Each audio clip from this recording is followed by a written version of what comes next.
Hello and welcome back to my channel. Thanks for tuning in again, and really hope that you've been enjoying some of the other videos. I mean, getting some really good feedback actually, especially some of the tutorials that people have been following. So really happy about that. So today I'm going to take you through the process of setting up a triple back button focusing system on the Canon R3. And I think it will kind of work the same on the R6 and the R5 and maybe some of the other kind of Canon R cameras. But I know what you're thinking. I've heard of back button focusing. Yeah, it's quite useful. Dual back button, okay, fine. But triple back button, all right, now you've kind of taken it a little bit too far. But it's just something that I started doing, and I thought that it was quite useful the way that it was set up. There is like a real benefit to it, and so something that I would kind of like to just take you through basically, and just show you how I set that up and how it's used. So in the menu system, you normally will see something like this. So you basically want to scroll through to the kind of orange section, and then go to the fourth bank where it says customize buttons. So you want to click into there, and so the shutter button by default is normally metering an AF start. That is normally the default. This is specific to the R3, moving AF meter, AF by eye control. So you don't get that on the other cameras, but normally it would be metering an AF start. So you want to move that to just metering start, okay? And that basically means that the shutter button has no auto focus capabilities, okay? It's not going to activate any focusing, auto focusing. It's purely going to take the picture. That's all it's going to do. So the shutter button is purely taking the picture. So we scroll down. I'll come back over some of these other ones a bit later, but we're going to scroll down and purely focus on the back button focusing setup. So AF on. So the default is metering AF start. So we want to leave that to that button, AF on button. So that is basically my single point focusing. So one of the buttons on the back is assigned to be single point focus, and that is that one, AF on. Scroll down to the next one, you've got the smart controller. This is a feature that is exclusive to the R3, so you're not going to get this on the other R cameras. So don't try and find it or anything, it's purely an R3. So you can have direct AF point selection, and you can have this other one, which is the same, but during metering.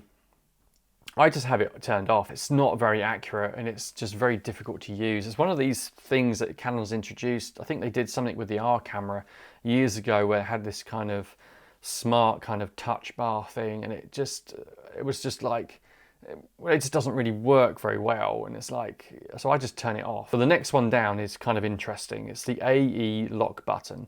So for this one, I've assigned, so normally it's set to the AE lock, FE lock, but I'm going to change that to eye detection AF. So that button basically is the star button on the back of the camera. That activates the eye tracking, the autofocusing, the eye detection autofocusing functionality. So that activates that. So that is basically my kind of autofocus, kind of eye tracking button that's set up purposely for that. We go back. So now the next one over, which is normally assigned to be the AF point selection, so the focus point selection. So you can scroll through from spot AF to 1 point, expand AF area, expand AF around, and there's a few others that are grayed out, and they're grayed out because I've restricted the amount of focus points. But if we go back to customize buttons, let's go back to that selection there. So it's the AF point button. When I'm shooting sports, I generally don't need to change the AF point selection. So for me, it's something that I've never really done. It's on either single point or it's on eye tracking, autofocus tracking. That's literally it. So for that particular button, I've started to change that, and I now assign a register recall shooting function instead. So that button is now register recall shooting. Now what that does, just in case you don't know, if you hit the info button, it allows you to set up a whole set of preset parameters. So when you press that button, the camera will then physically use the settings that you've set within the register recall shooting function. So you can set the shooting mode to be either program, or aperture, manual, or shutter priority, or you can just leave it unchecked. It will basically just use whatever the camera is set up to at the time of shooting. So the R3 for me is actually set on flexible priority mode. By unchecking shooting mode, the camera will basically just use whatever mode that you've got the camera set to at the time of shooting. So I just uncheck that, but you could have it set to shutter priority, manual, aperture, or program. I'll put it back to shutter priority, but it's unchecked. So shutter speed is interesting because you can literally set a predefined shutter speed. So if you're shooting sports, you probably want like 1/1000th of a second, basically. So I'm going to set it to that, and I'm okay with that. Right, the aperture. Now, the reason why I'm using this function is to kind of capture the action in sports games like football, rugby, maybe cricket, and sports like that. And I'm trying to capture moments when there's a lot of people grouped together. And it's because sometimes the spot focusing, single point focusing, doesn't focus on the person that I want it to focus on. And the eye tracking software is not reliable because it just could literally latch onto any person within that scene. So the idea is to have a much greater depth of field. Okay, so you have a shallow depth of field. If you want a shallow depth of field, then you shoot at 2.8. So say, for example, you have a 70-200 lens, you can shoot at f2.8. Well, it's going to give you a very, very narrow depth of field. So I want to have a greater depth of field, so I'm going to shoot at f8. If the camera were to somehow latch on to a person who's slightly behind the person I wanted to photograph, the chances are that f8 is still good enough for most of that scene to be in focus. So that's the reason why I'm setting it up. So the aperture is set to f8, ISO speed is set to auto, metering mode is set to evaluative metering, which is how the camera's set up anyway. Exposure compensation is on 0, but you could change that if depending on the conditions. AF area, so you could uncheck that and it would basically use whatever the default camera setup is. So you could use any of these. You could use spot AF, 1-point AF, expand area. I've used expand AF area around. So to make sure that AF area is active, you actually have to go down to AF start position and make sure that it's set to manually selected AF point.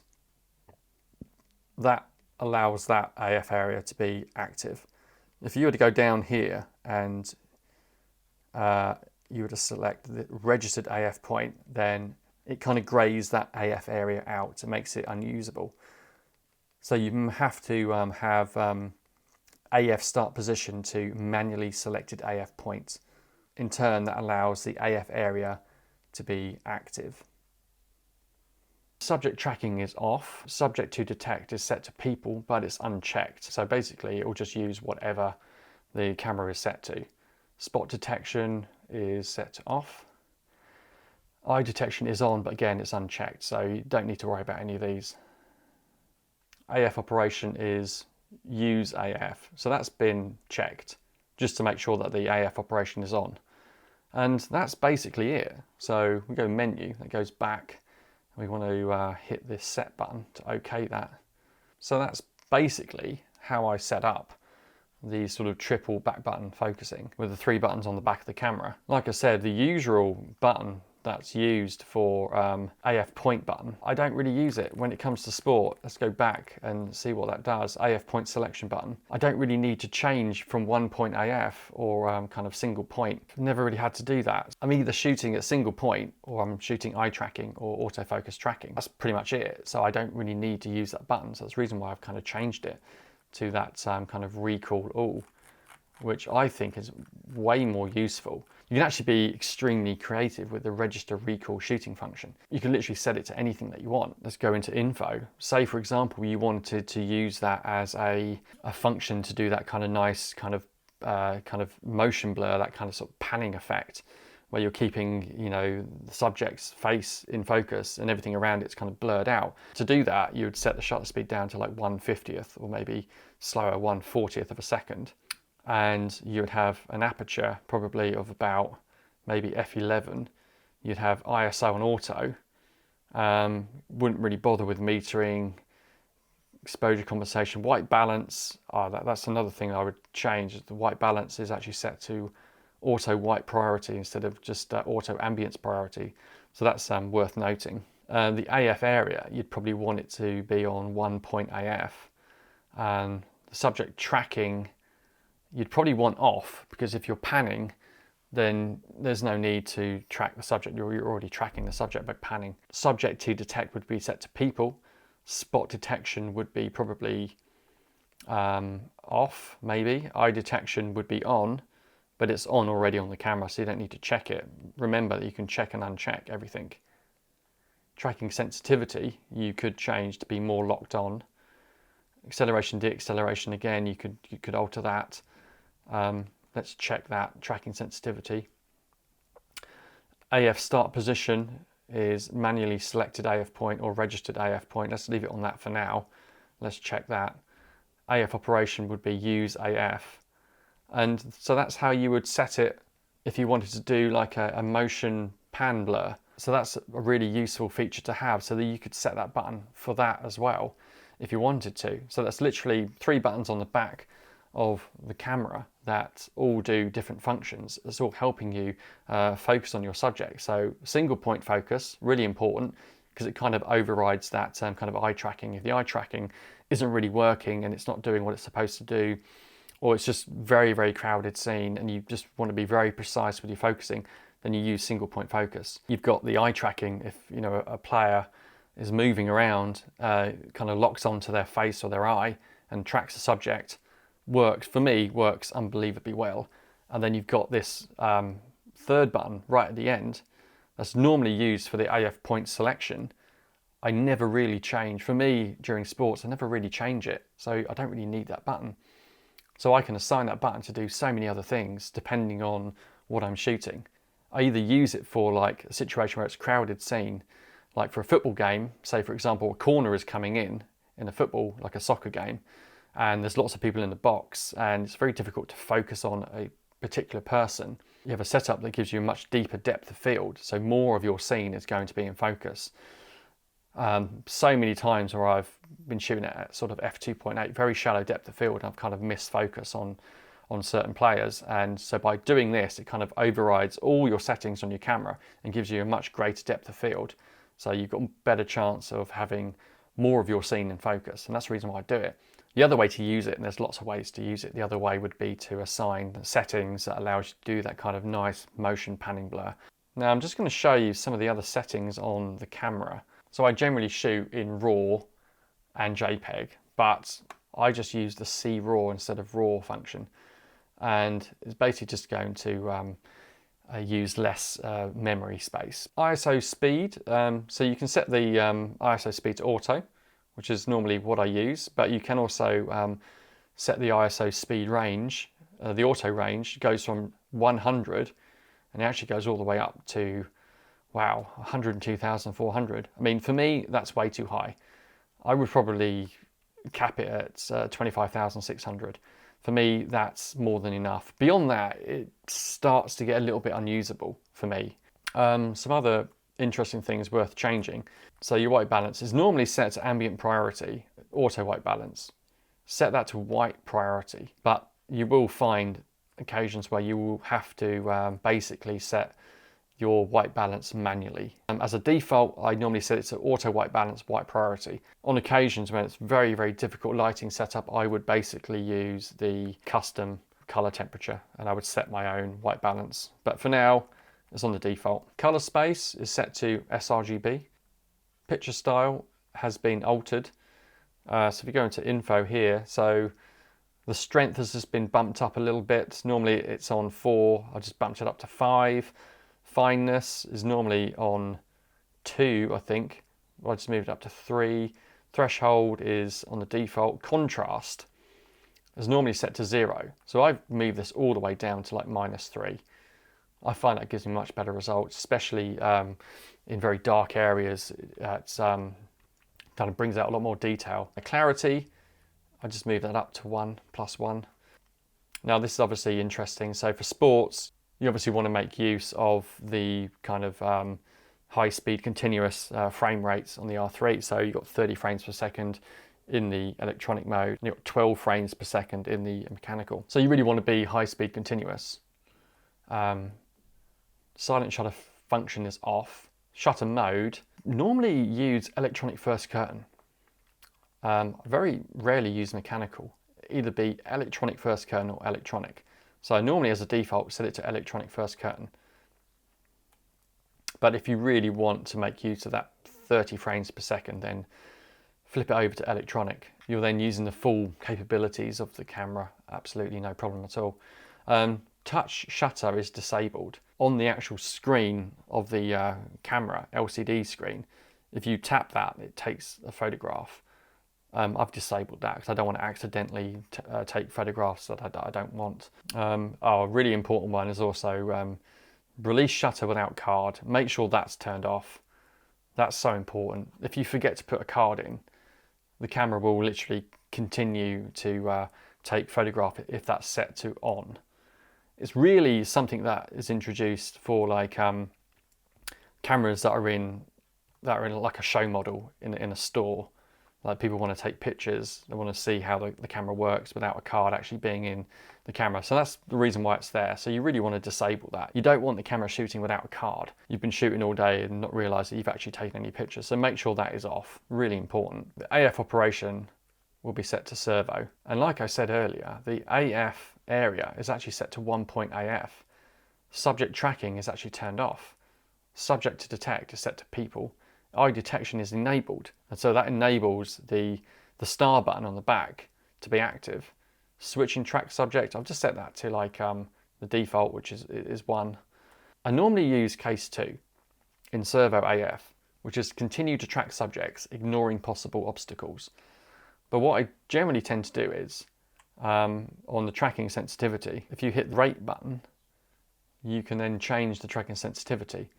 So it's normally on -1. I've moved it to -2, so it's more kind of locked on to my subject. And I find that works really, really well on tracking subjects. And it really is so precise. It just kind of latches on, locks onto the subject really nicely. So I've generally moved that down to -2. And the acceleration and deceleration is set to like the default, which is in the middle.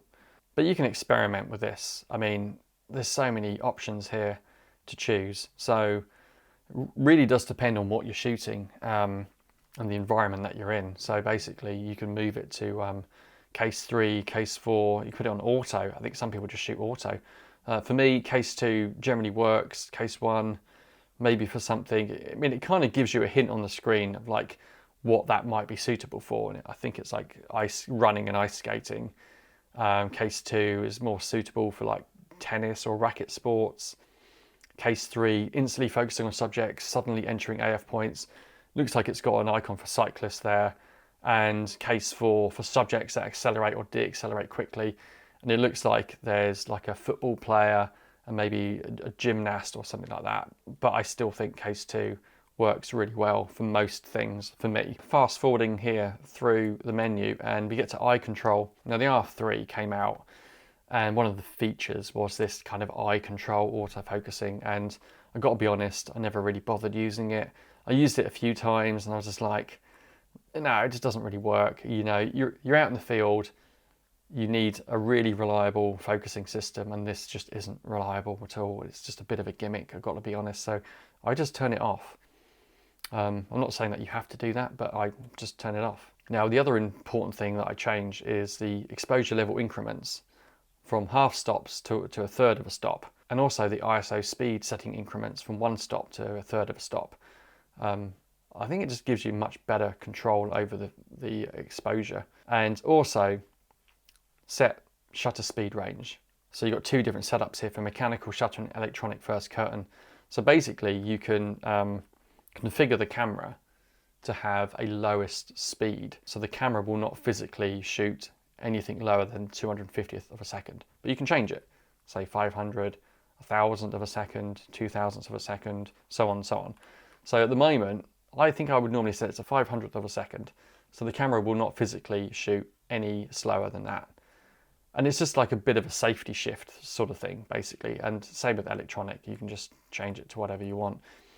Bit of a safety shift mechanism in place to prevent you from getting really blurry photographs. So basically you're maintaining a certain level of shutter speed that's appropriate for the subject that you're photographing. So like I said, I could change it to 1/1000th of a second, so it's not physically going to shoot any slower than that. I think 500 is okay as a default. And you can do the same with aperture. So if you've got like if you only want to shoot at f8, then you can do that. I was going to put it back to the default there, which is 1. So you can do the same for aperture if you wanted to. AE and FE micro adjustments, I've set these to be kind of on. I don't think they really need to be, but they're on for now. And the other thing on the R3 that I generally turn off is the smart controller. I just don't like it. So by default, I'm just going to turn it off. And the vertical shooting controls is set to be on, just in case you have to flip the camera up and down. So that's set to be on. So that's it. So that's some of the key settings on the Canon R3 that I use for a triple back button focusing setup. I'm not saying that you have to completely follow everything that I've done, but for me, it's been pretty useful having the camera set up in this way when I've been shooting mostly football, soccer, whatever. It's been pretty useful to have these kind of default settings on the camera. So there we are, triple back button focusing. Give it a try, why not? Thanks for watching. Don't forget to like and share and stay tuned for more videos. Thank you.